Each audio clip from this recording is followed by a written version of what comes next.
So suppose vertically upward electric field is given and it is available in a certain width b में available है, ठीक है। And suppose charge particle q mass m का है,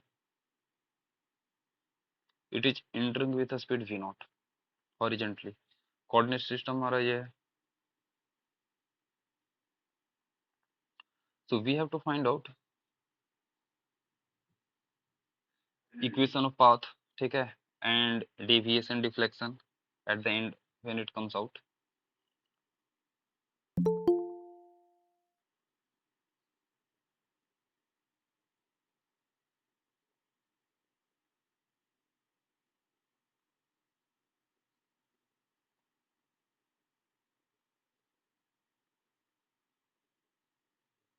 अच्छा, a x कितना होगा acceleration, this is zero, but a y q E is the force upon mass m. हम लोग मान के चल रहे gravity free.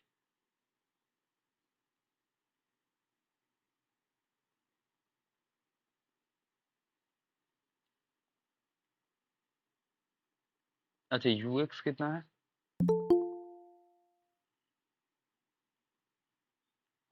Equation of motion लगा करके इक्वेशन निकालो, ठीक है।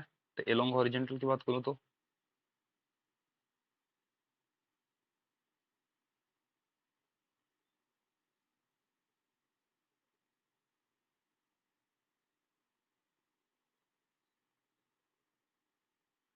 कांस्टेंट विथ टाइम, ठीक है।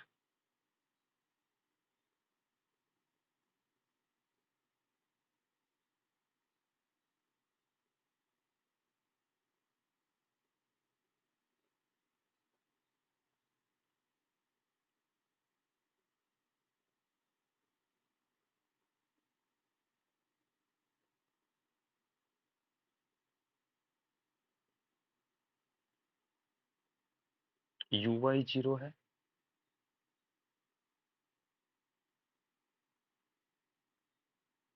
एंड वाई इक्वल टू,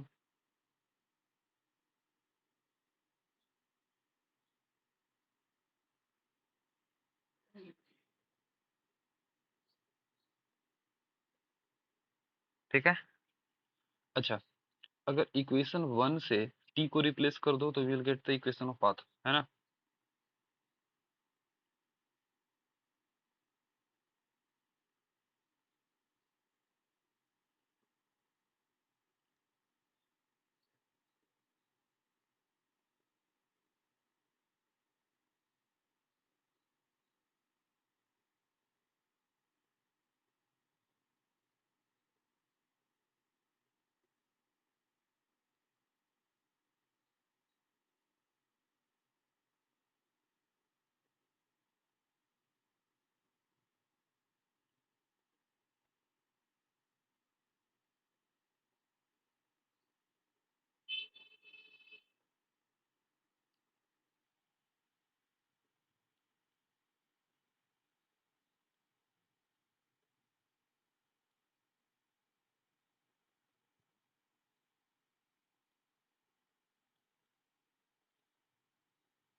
तो this is tan theta versus time, और you can say slope,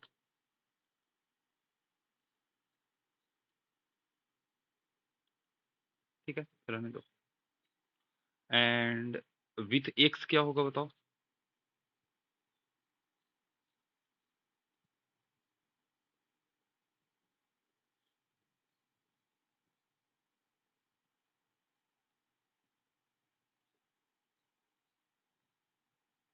means graphically अगर हम लोग रिप्रेजेंट करें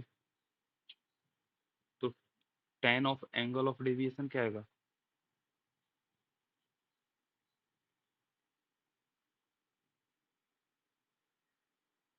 either x or t whatever you may take it will be a straight line, ठीक है।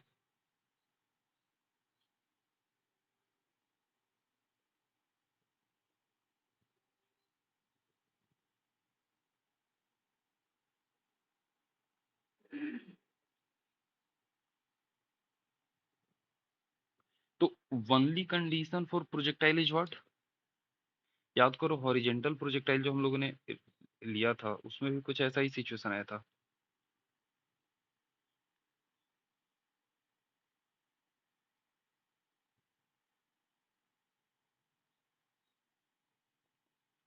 हम लोग यू नॉट से हॉरिजेंटली फेंके थे, हाइट एच था, तो वेलोसिटी एट एनी टाइम क्या आया था याद है किसी को? यू नॉट तो कांस्टेंट रहेगा एंड जीटी से नीचे बढ़ेगा, तो you not I minus G T J cap. तो वी वाई देखो सिमिलर यहाँ पर आ रहा है क्योंकि यहाँ पर एक्सेलरेशन जी है तो जी आया, और इस केस में एक्सेलरेशन दिया हुआ है क्या, क्यू ई बाई एम, तो Q E by V Y यहाँ पर आया था Q E by M T. नहीं, सेम चीज। अच्छा, यहाँ पर वाई क्या आया था as a function of T, तो half G into T square which is X by V naught, X by V naught U naught जो भी लिखो स्क्वायर। यहाँ भी सेम चीज आया, वाई इक्वल टू,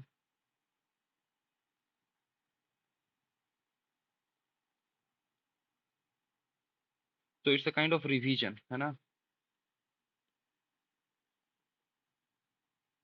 यहाँ पर टाइम ऑफ फ्लाइट कितना आया था, यहाँ पर टाइम कितना आएगा, time for which it has remained inside the electric field.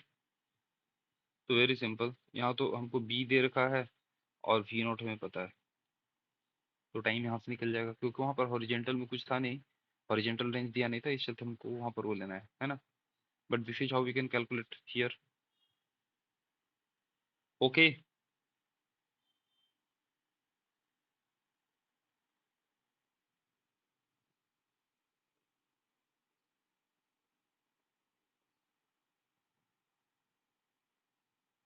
एक ही होता है क्या, force must be constant.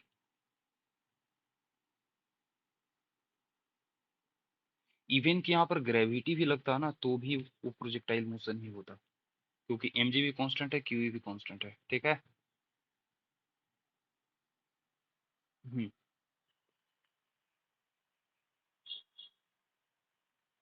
This is the question.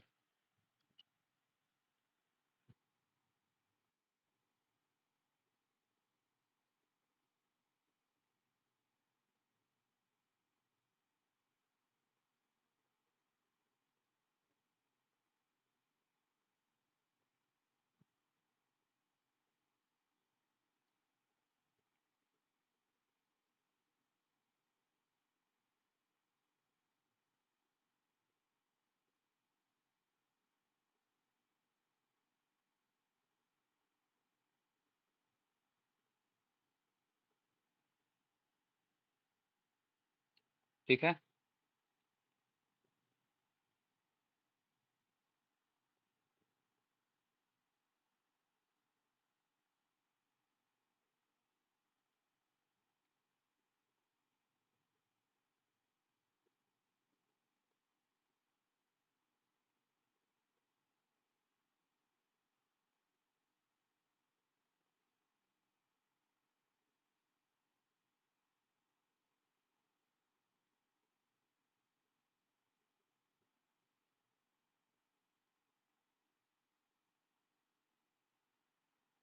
ठीक है।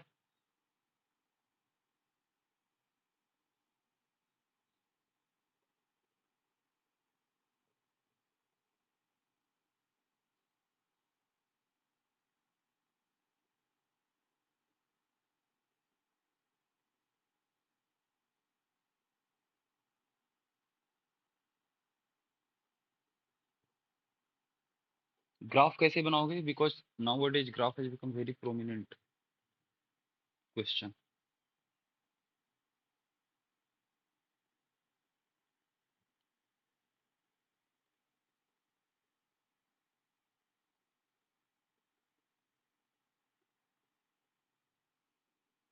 ये है आपका आर,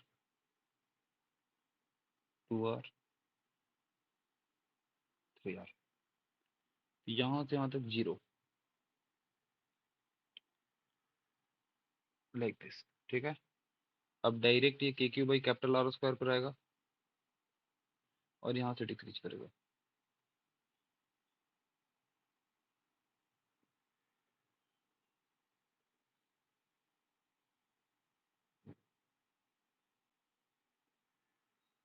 ये ज्यादा हॉरिजॉन्टल नहीं करोगे।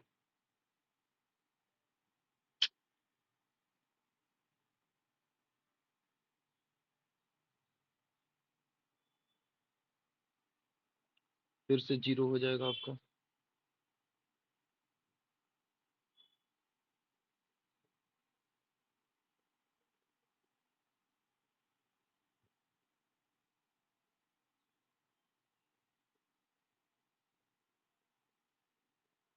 Like this. Okay.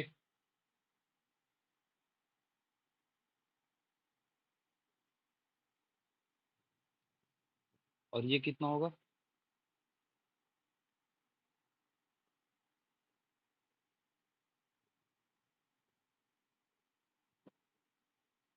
Okay.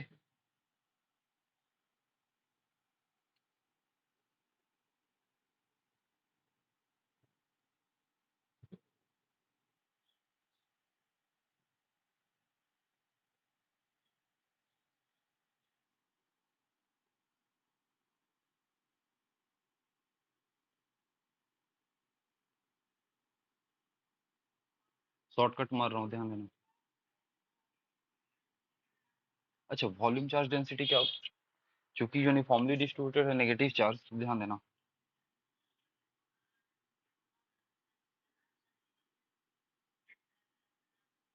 Is it okay? Because volume is proportional to R cube, और जितना ज्यादा वॉल्यूम होगा उतना ही ज्यादा चार्ज होगा। Total negative charges minus Z E, जो कि डिस्ट्रीब्यूटेड है किस में? कैपिटल आर क्यूब में। समझ में आई बात? माइनस जेड ई आपका डिस्ट्रीब्यूटेड है कैपिटल आर क्यूब में, तो क्यू डिस्ट्रीब्यूटेड हम करें स्मॉल आर क्यूब में, तो q by z e equal to, ठीक है।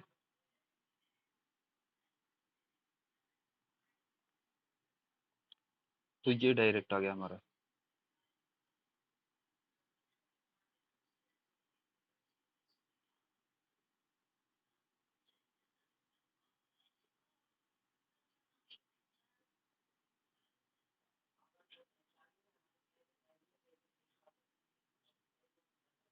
अंडरस्टूड और नॉट?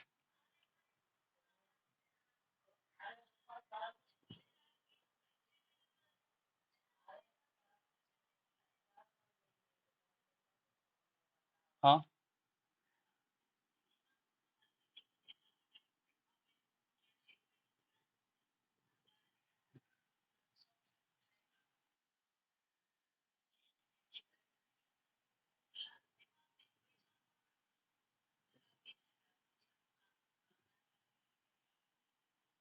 मैथमेटिकली क्या कहोगे?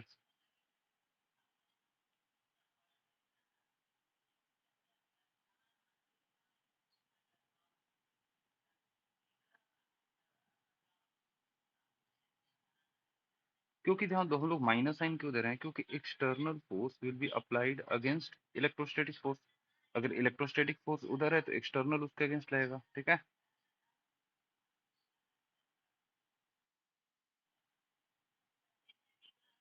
लेकिन इसमें कंडीशन अप्लाइड होगा, because we are applying external force, तो slowly.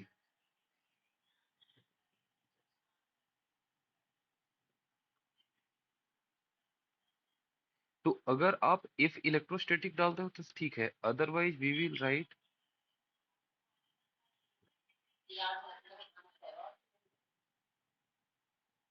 Infinity to R. But यहाँ पर अब एक कंडीशन देना होगा, डेल्टा के zero, because external agent has capability to do extra work. आ रही बात समझ में? External agent can do extra work.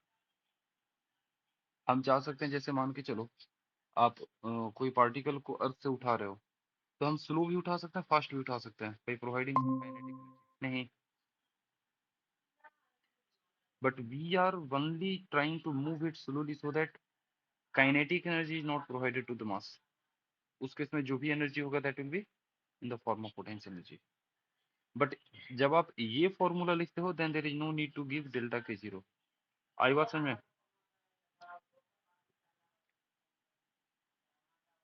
हाँ,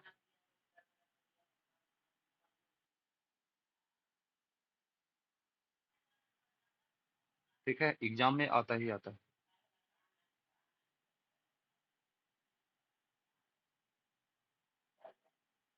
तो मान लो कि किसी टाइम पर एक्स डिस्टेंस पर है,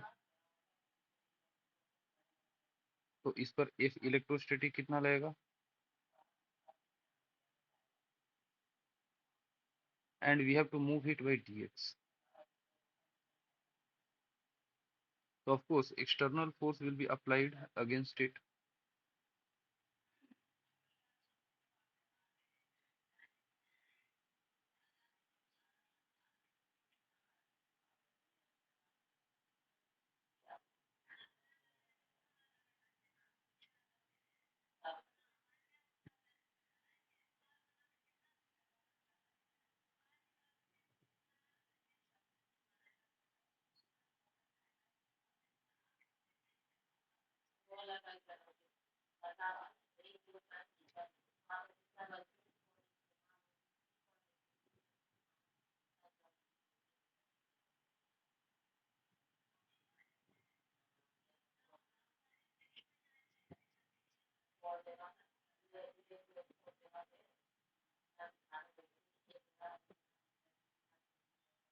क्या होगा dw?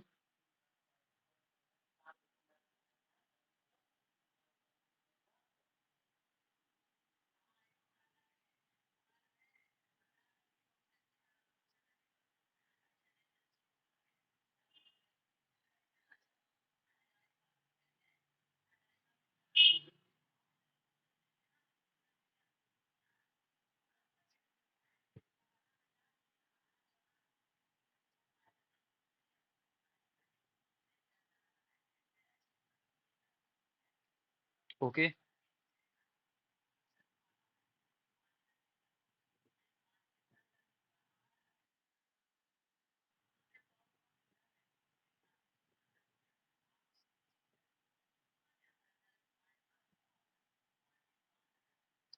सॉरी सॉरी, अभी इसको मैं दिखाऊंगा।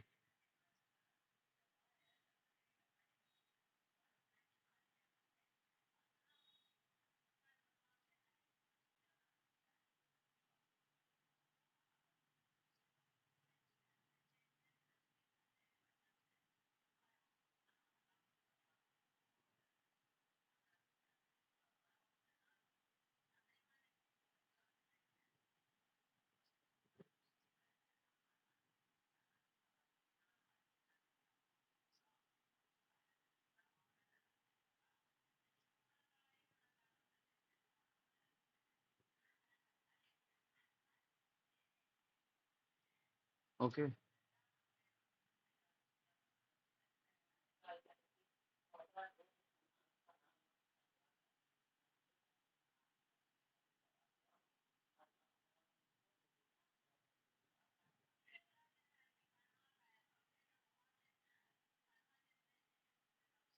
ठीक है,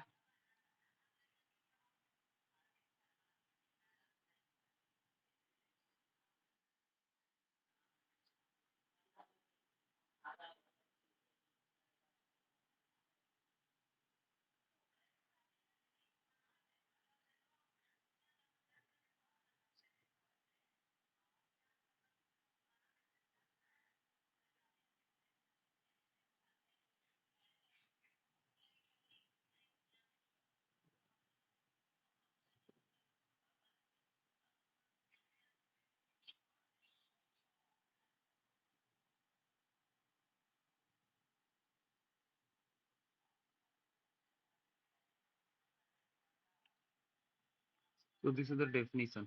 अब इसको समझो। जैसे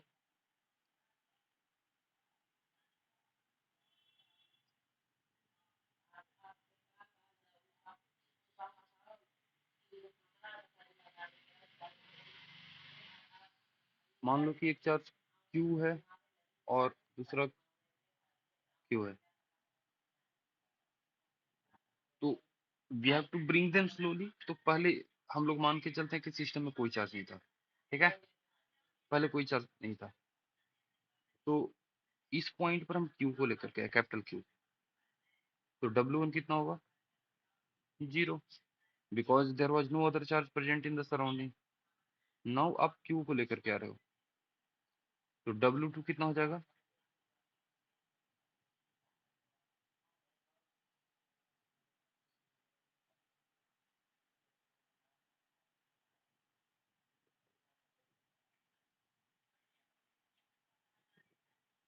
ओके, तो U equal to what? W1 plus W2।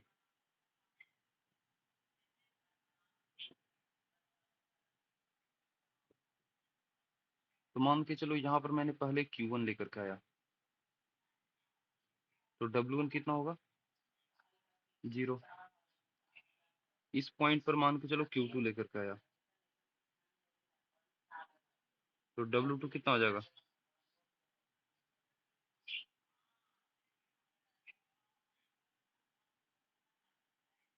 अब यहाँ पर मैं Q3 लेकर के आया, तो W3 कितना होगा?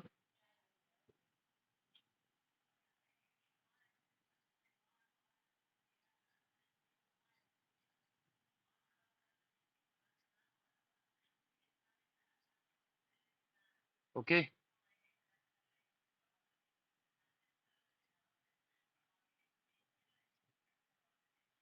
तो W नेट निकाल दो।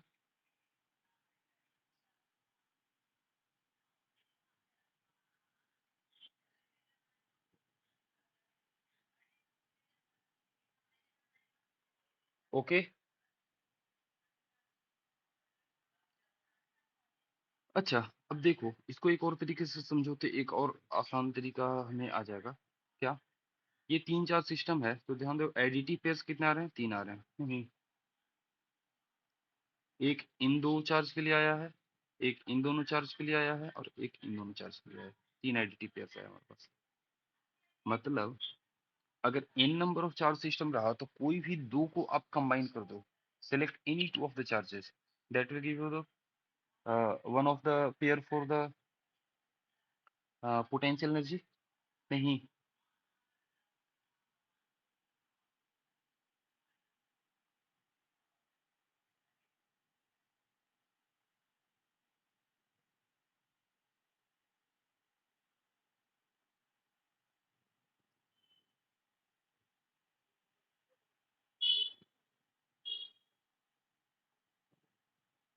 आई बात समझ में?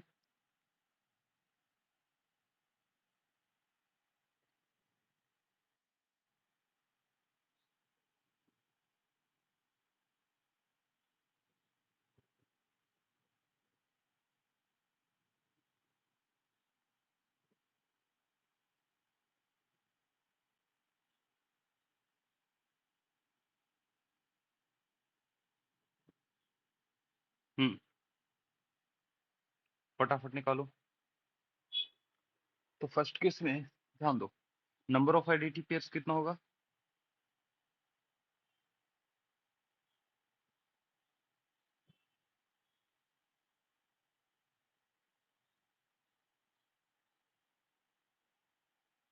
अब देखो सिक्स कैसे बनेगा?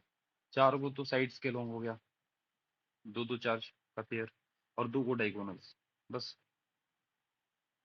क्या लिखेंगे?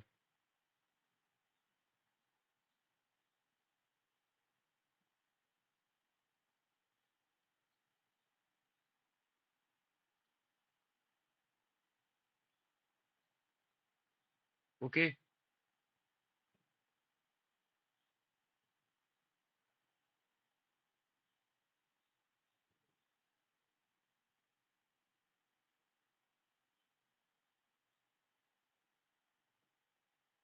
कितना आएगा बताओ?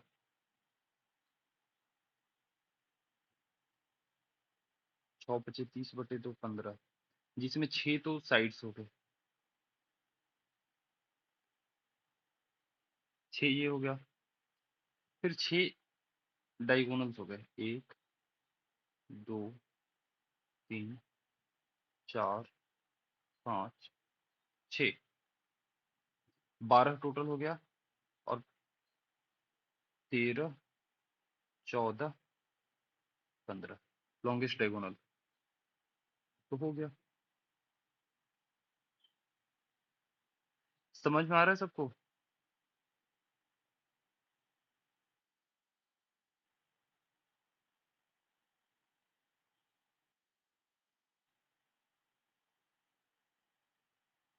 आप डायरेक्ट आंसर पर आ सकते हो। चलो लास्ट वाले खुद से बनाओ फटाफट।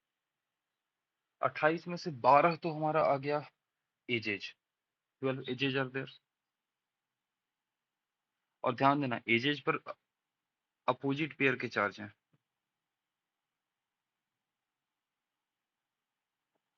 6 फेसेस हैं उस पर, दो दो डायगोनल मतलब 12 डायगोनल। और डायगोनल्स पर अपोजिट पेयर चार्ज हैं फेस डायगोनल पर।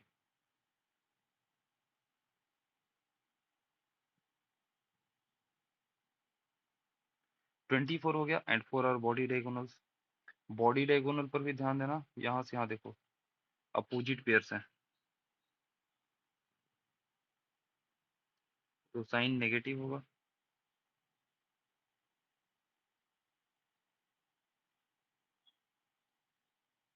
हो गया।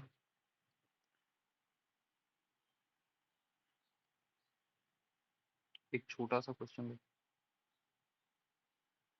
कैसे बनाओगे? ठीक है, बिकॉज ध्यान दो, क्यू बाई एल हो गया चार्ज पर unit length into d x length equal to your V Q.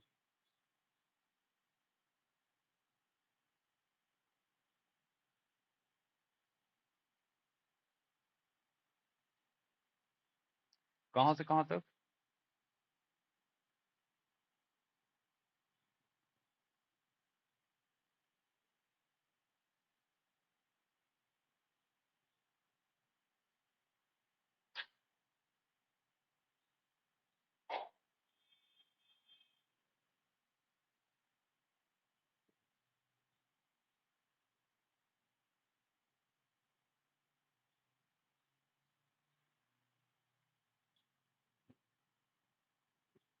Okay, कैसे डिफाइन करोगे इलेक्ट्रोस्टैटिक पोटेंशियल?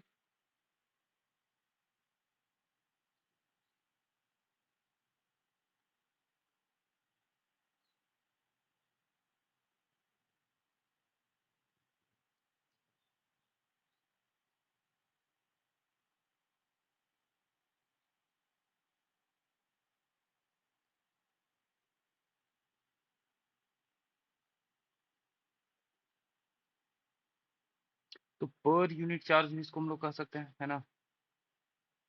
भी से डिनोट करते हैं।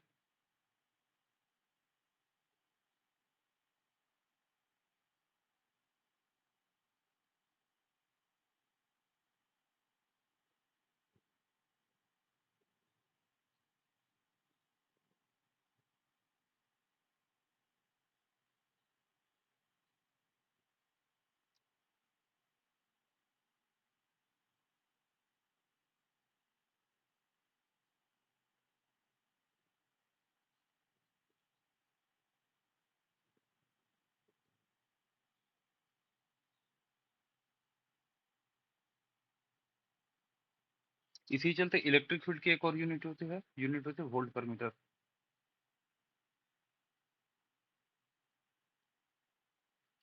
अगर क्यू नॉट को अंदर लेकर के चले जाओ,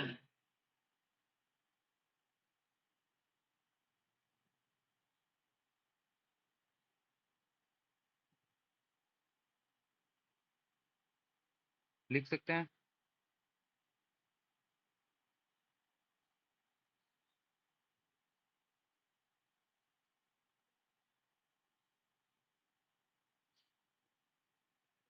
तो ध्यान देना पोटेंशियल जो है ये मोर इनहेरेंट प्रॉपर्टी है किसी सोर्स चार्ज का, है ना? जैसे समझो बात को, आप टेस्ट चार्ज का वैल्यू ज्यादा लेते हो तो अमाउंट ऑफ वर्क डन ज्यादा होगा। आप टेस्ट चार्ज का वैल्यू कम लेते हो तो अमाउंट ऑफ वर्क डन कम होगा। मतलब कि वर्क डन हमारा डिफाइन होता है, या कह सकते हो कि डिपेंड कर रहा है कि हम कितना बड़ा चार्ज लेके चलते हैं। but potential is a kind of fixed property that is associated with the source charge. वो सोर्स चार्ज पर यूनिट चार्ज को आपको लाने में कितना वर्क डन करा रहा है, that is a kind of property associated with the source charge, but this potential energy is a combined influence of both the charges. समझ में आ रही बात मेरी?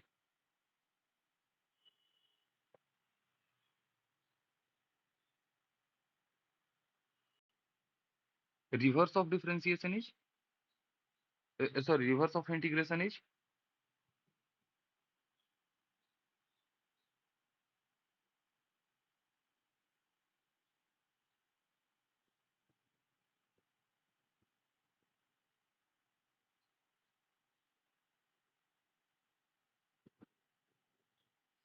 तो इलेक्ट्रिक फील्ड का फॉर्मूला हमारा एक आ जाएगा,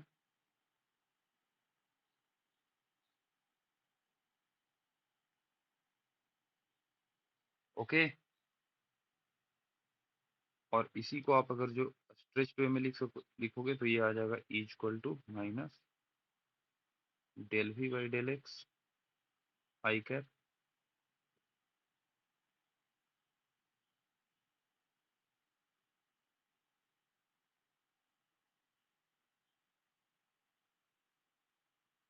So this is your relation between,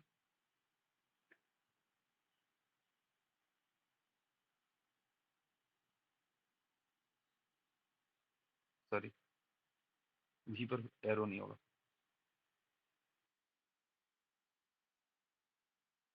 yes yes yes,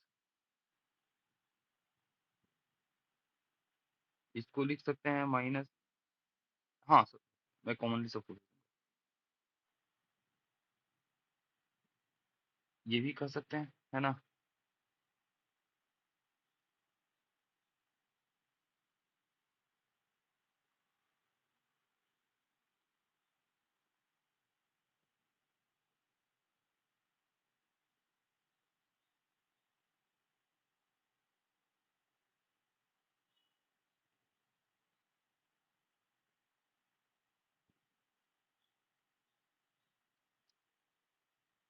तो ये फोर्स एंड पोटेंशियल एनर्जी का रिलेशन,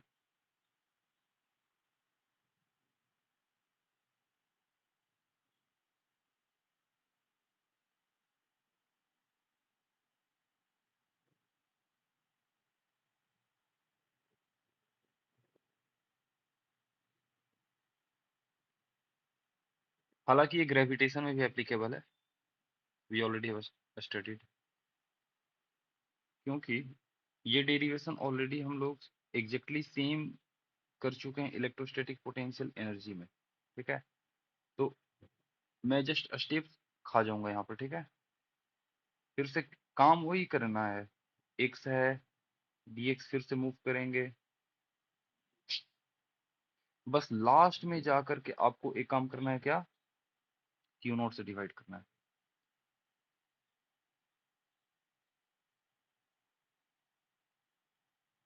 तो सेम डेरिवेशन प्रोसेस होगा, तो मैं वहां से कॉपी कर लेता हूँ, बेटर है।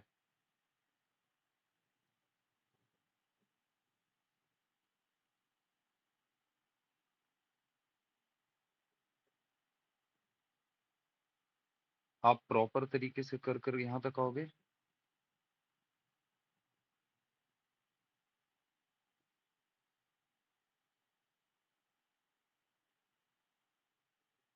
ठीक है?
आई बात समझ में?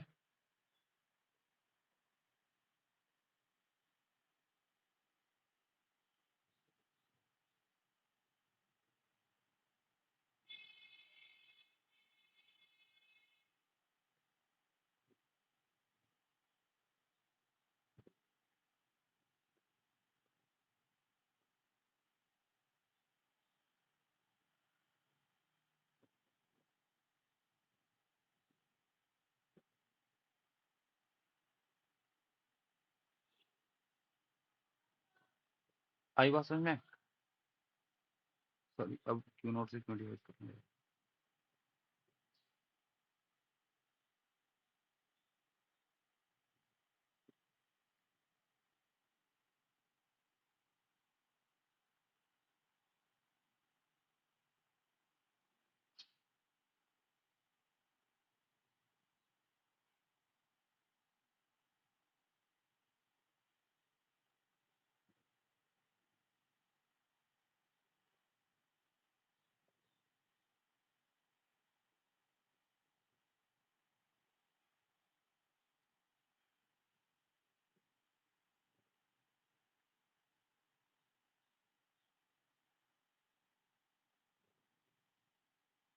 आई बात समझ में?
क्या होगा?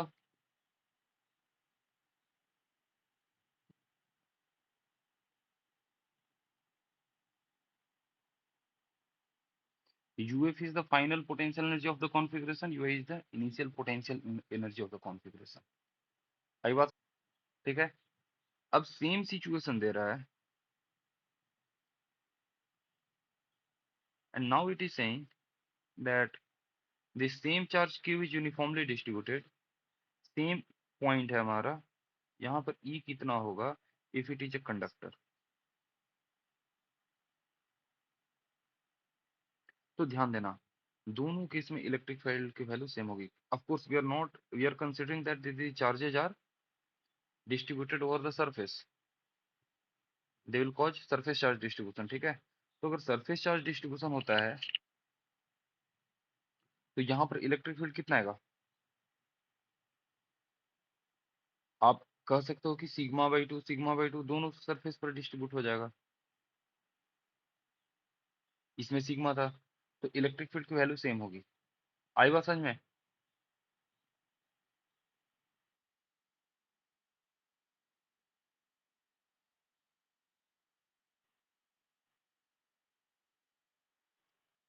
नहीं, बल्क में है चाहे, बट पॉइंट इज दैट किसी here charge will appear on single surface and in this point it will get distributed on the both surface, that is the only difference.